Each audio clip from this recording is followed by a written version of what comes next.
Hello everyone. अभी हम ल्यूसेंस GK से पढ़ेंगे इंडियन पॉलिटी एंड कॉन्स्टिट्यूशन। आज का टॉपिक है some special features of Indian constitution. Bharat का संविधान दुनिया के कई सारे संविधान से कॉपी करके बनाया गया है।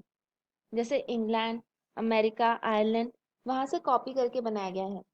लेकिन भारत के कॉन्स्टिट्यूशन के सेलिएंट फीचर्स अलग है। अब हम फीचर्स की बात करते हैं एक एक करके।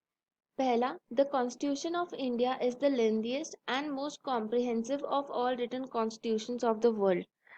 तो हमारा जो कॉन्स्टिट्यूशन है ये दुनिया का सबसे लंबा लिखित संविधान है और बहुत कॉम्प्रिहेंसिव है, डिटेल्स में जाता है। हर चीज के बारे में क्या रिस्ट्रिक्शंस है, क्या अधिकार है, क्या उन अधिकारों पर रोक है, ये सब डिटेल में लिखा गया है। 1949 में जब संविधान लिखा गया था, ड्राफ्ट हुआ था, फिर 26 नवंबर को एक्सेप्ट हुआ, तब उसमें 395 आर्टिकल्स, 22 पार्ट्स और 8 शेड्यूल्स थे और साथ ही था एक प्रियम्बल। प्रियम्बल एक तरह का इंट्रोडक्शन होता है। तो हमारे संविधान का इतना बड़े होने का रीजन क्या है? पहला रीजन तो ये है कि भारत एक बहुत ही बड़ा देश है। दुनिया की लगभग 7% आबादी हमारे पास है। उसके अलावा 2% जोग्राफिकल एरिया भी हमारे पास है। इतना बड़ा देश होने के कारण यहाँ बहुत सारे अलग अलग तरीके के लोग हैं, अलग अलग भाषाएं हैं, अलग अलग बोलियां हैं, अलग अलग कल्चर है। तो उन सबको एक साथ रखने के लिए एक कॉमन बेस, एक बड़ा संविधान ही बना पाएगा। फिर कुछ ऐतिहासिक कारण भी है। जो 1935 का एक्ट था, गवर्नमेंट ऑफ इंडिया एक्ट 1935, वो अपने आप में बहुत बड़ा था और उसी एक्ट को बेसिस बनाकर हमारा संविधान लिखा गया था। तो इस कारण से वो भी बहुत बड़ा था। फिर सेंटर और स्टेट के बीच एक ही संविधान है। जैसे अमेरिका और ऑस्ट्रेलिया में हर राज्य में अपना अलग एक संविधान होता है स्टेट का, और एक कॉमन जो फेडरल संविधान है वो काफी छोटा हो जाता है, क्योंकि जो छोटी मोटी बातें हैं वो सारी स्टेट वाले में कवर हो जाती हैं। लोकल इश्यूज, लोकल टॉपिक्स, वो सभी वहीं कवर हो जाएंगे। लेकिन भारत में ऐसा नहीं है।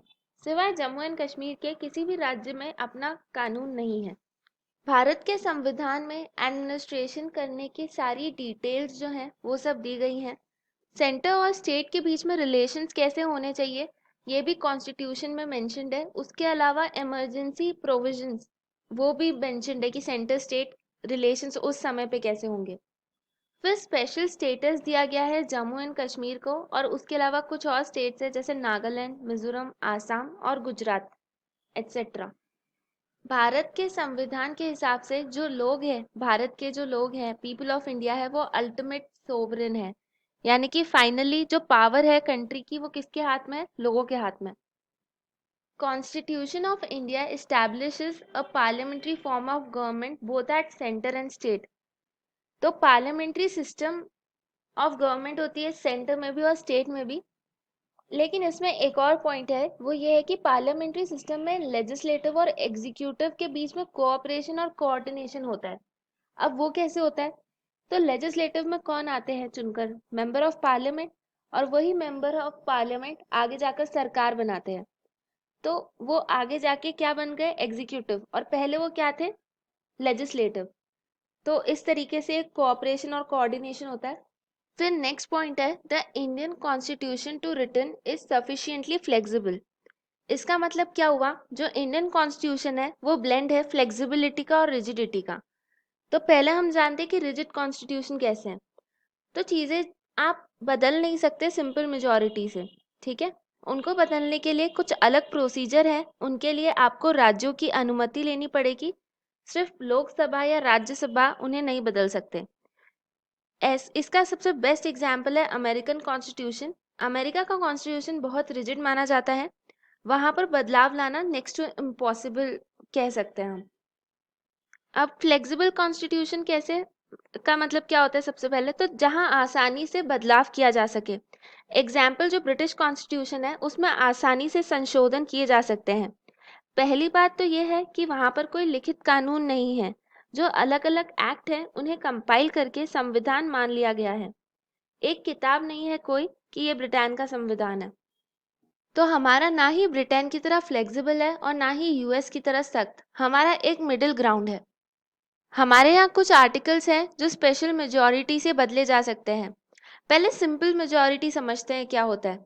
तो लोकसभा में अगर 543 सदस्य हैं तो उसमें 500 किसी दिन प्रेजेंट है, तो सिंपल मेजॉरिटी हो गई प्रेजेंट एंड वोटिंग का 50%। तो 251 ने जिस भी पक्ष में वोटिंग डाला वो माना जाएगा। ये थी सिंपल मेजॉरिटी। अब स्पेशल मेजॉरिटी देखते हैं, तो इसमें दो कंडीशंस होती हैं। पहली तो 2/3 majority of each house present and voting, और दूसरी है and a majority that is 50% of the total members of each house. फिर वही 500 वाला एग्जाम्पल लेते हैं।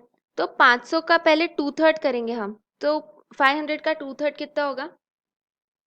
हम 333.3, तो हम 334 मानते हैं।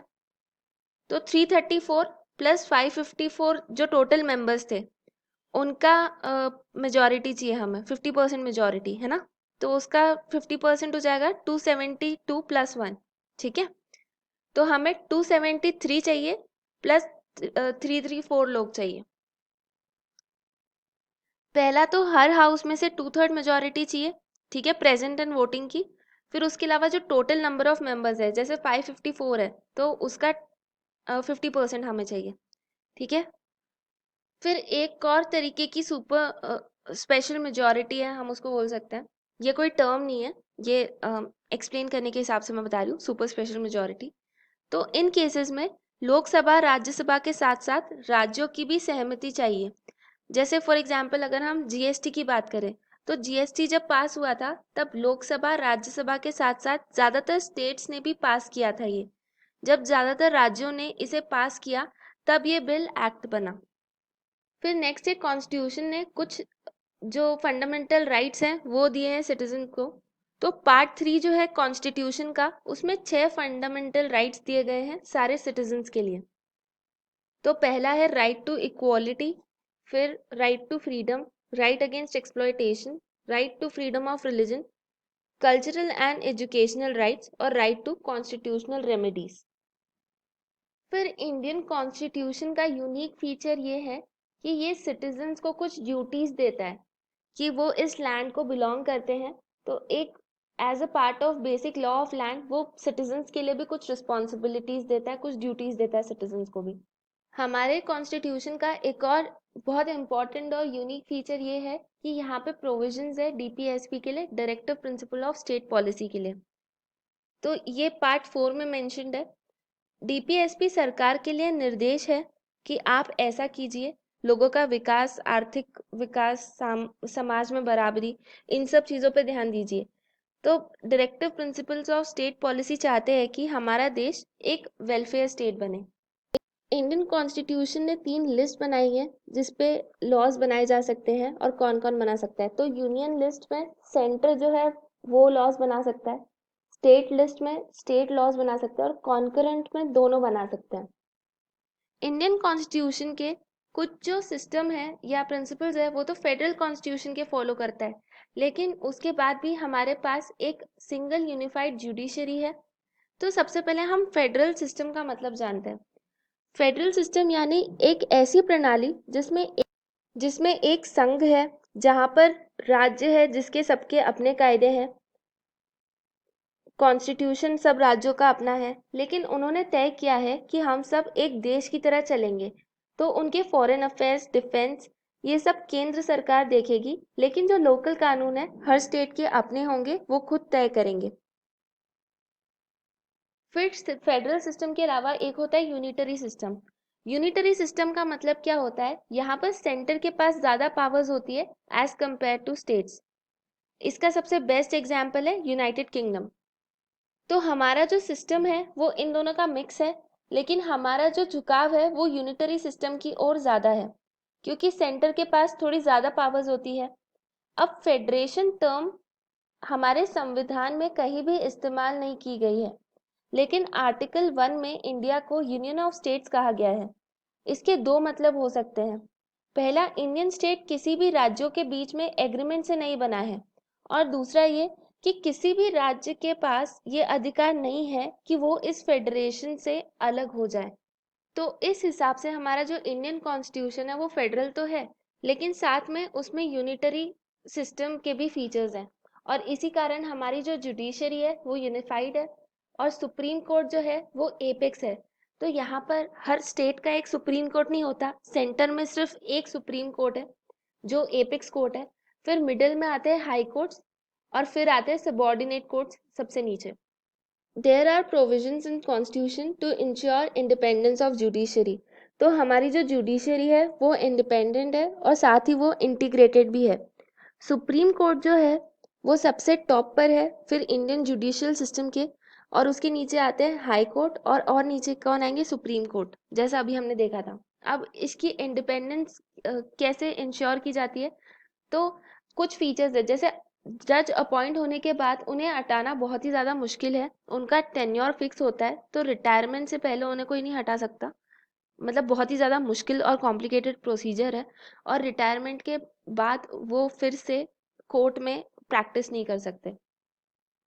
फिर सुप्रीम कोर्ट के जो एक्सपेंसेस हैं वो कंसोलिडेटेड फंड्स ऑफ इंडिया से आते हैं। इसका मतलब क्या है कि सरकार ये खर्चा रोक नहीं सकती है, ठीक है। फिर पार्लियामेंट में जजेस के निर्णय के बारे में डिस्कस नहीं कर सकते। अगर कोई निर्णय लिया है किसी जज ने और आप उससे सहमत नहीं है, तो ये सब चीज़ें आप ओपनली पार्लियामेंट में डिस्कस नहीं कर सकते हैं। उसके अलावा एक बैलेंस है between American system of judicial supremacy and British principle of parliamentary supremacy. तो ब्रिटेन, वहाँ के जो सांसद है वो सबसे ज़्यादा पावरफुल है और वो कोई भी कानून बनाते हैं उस पर कोर्ट कुछ नहीं कर सकते। और अमेरिका में उल्टा है, वहाँ पर जुडिशरी सबसे ज़्यादा पावरफुल है। वो जो सेनेट है, वहाँ पे सेनेट बोलते हैं एमपीज को, तो उनके द्वारा बनाए गए कानून को खारिज कर सकती है। लेकिन भारत में दोनों का मिक्सचर है, यहाँ पे चेक्स और बैलेंसेस थोड़े से ज़्यादा कॉम्प्लिकेटेड है। यहाँ एक और तो सुप्रीम कोर्ट के पास जुडिशियल रिव्यू का पावर है, यानी अगर पार्लियामेंट कोई कानून पास करती है और कोर्ट को लगता है कि यह असंवैधानिक है, तो उस पर जुडिशियल रिव्यू कर सकती है कोर्ट और कह सकते हैं कि संसद को कि फिर से इसे चेंज, मतलब इसे फिर से रिव्यू करने के लिए या इसे चेंज करने के लिए। दूसरी तरफ पार्लियामेंट जो है वो कॉन्स्टिट्यूशन को बदलने की ताकत रखती है और कोर्ट की ताकत कहाँ से आती है, संविधान से। और पार्लियामेंट के पास क्या ताकत है कि वो संविधान को बदल सकती है। वैसे तो इंडियन कॉन्स्टिट्यूशन एक फेडरल कॉन्स्टिट्यूशन है, लेकिन जब भी इमरजेंसी लागू होती है तब वो यूनिटरी कैरेक्टर एक्वायर कर लेता है। नेक्स्ट है, भारत के कॉन्स्टिट्यूशन के हिसाब से 18 साल के ऊपर की उम्र का कोई भी व्यक्ति वोट दे सकता है। इसको बोलते हैं यूनिवर्सल अडल्ट फ्रेंचाइज। और भारत ऐसा पहला देश था जिसने सबको वोट देने का अधिकार दे दिया था। आज़ाद होते ही जो भी 21 साल से ऊपर की उम्र का था वो वोट दे सकता था, 1952 के पहले आम चुनाव से ही। 64th कॉन्स्टिट्यूशनल अमेंडमेंट से 1988 में जो वोट देने की उम्र है वो 21 से 18 साल कर दी गई थी।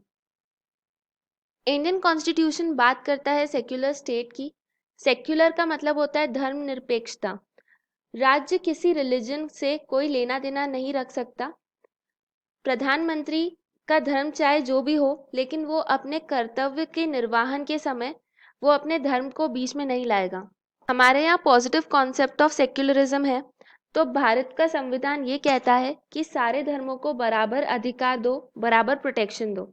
सरकार का काम है सभी धर्मों के लिए बराबर काम करे। और एक और कॉन्सेप्ट होता है नेगेटिव कॉन्सेप्ट ऑफ सेक्युलरिज्म, जो हमारे यहाँ फॉलो नहीं होता। तो ये जो कॉन्सेप्ट है ये फ्रांस से आया था। इसका मतलब है चर्च और स्टेट दोनों को अलग रखें। ये कॉन्सेप्ट जो है जब फ्रांस की क्रांति हुई थी तब आया था और तब चर्च को एकदम अलग कर दिया गया था स्टेट से। स्टेट जो है वो डिस्क्रिमिनेट नहीं कर सकता on the grounds of religion और कास्ट, और ना ही वो बोल सकता है किसी भी तरीके के फंड्स देने के लिए किसी पर्टिकुलर रिलीजन को सपोर्ट करने के लिए। फिर इंडियन कॉन्स्टिट्यूशन ने एक स्पेशल रिजर्वेशन दी गई है शेड्यूल कास्ट को, ट्राइब्स को, पब्लिक अपॉइंटमेंट में, एजुकेशनल इंस्टीट्यूट्स में और यूनियन और स्टेट लेजिस्लेचर में। Thank you. होप आपको ये लेक्चर पसंद आया होगा। अगर आपको कोई भी क्वेरीज हो तो आप नीचे कमेंट सेक्शन में लिख के बता सकते हैं। और अगर आपको ये लेक्चर पसंद आया तो प्लीज़ लाइक करें, शेयर करें और सब्सक्राइब करें। Thank you.